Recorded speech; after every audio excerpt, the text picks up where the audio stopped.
حضرت باعزید بستامی کہتے ہیں کہ میں نے اپنی ماں کے آگے ہاتھ جوڑے، میں نے کہا امی تجھے راضی کروں یا رب کو راضی کروں؟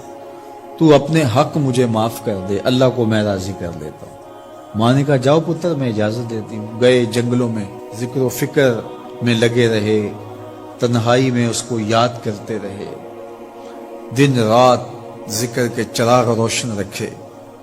12 سال گزر گئے حق کی تلاش میں۔ ایک دن واپس بستام کے قریب سے گزر رہے تھے، خیال آیا چلتے چلتے ماں کو سلام کر جاؤں۔ دروازے کو دستک دینے لگے تو اس خیال نے ہاتھ روک لیا کہ ساری زندگی ماں کو سکھ تو دیا کوئی نہیں، اب دکھ بھی کیوں دینے لگے ہو؟ رات کا ایک پہر بیت گیا ہے، سردیوں کی لمبی رات ہے، ماں بستر میں لیٹی ہوگی، تیرے لیے اٹھے گی، دروازہ کھولے گی۔ دروازے کے ساتھ ہی لگ کے بیٹھ گئے اور ساری رات کاٹ دی، اس خیال سے کہ ماں کو تکلیف نہ ہو۔ جب سحری کا وقت ہوا تو اندر سے جو نالی آتی تھی اس نالی سے پانی آیا، سمجھ گئے میری ماں تہجد کے لیے اٹھی ہے اور وضو کا پانی ہے، تو فوراً دروازے پہ دستک دی۔ اندر سے آواز آئی بیٹا باعزید میں ابھی آئی۔ مائیں بیٹوں کے دستک کے انداز سے جان لیتی ہیں یہ کس بیٹے کے ہاتھوں کا لمس ہے۔ 12 سال کے بعد آئے، دستک دی، کہا بیٹا باعزید میں ابھی آئی۔ ماں کی تو نگاہیں ہی دروازے پہ رہتی ہیں۔ اللہ اکبر۔ کہتے ہیں کہ ماں نے دروازہ کھولا، 12 سال جنگلوں کی خاک چھانتے بیت گئی تھی، پراگندہ صورت، بکھرے ہوئے بال، پھٹے ہوئے کپڑے۔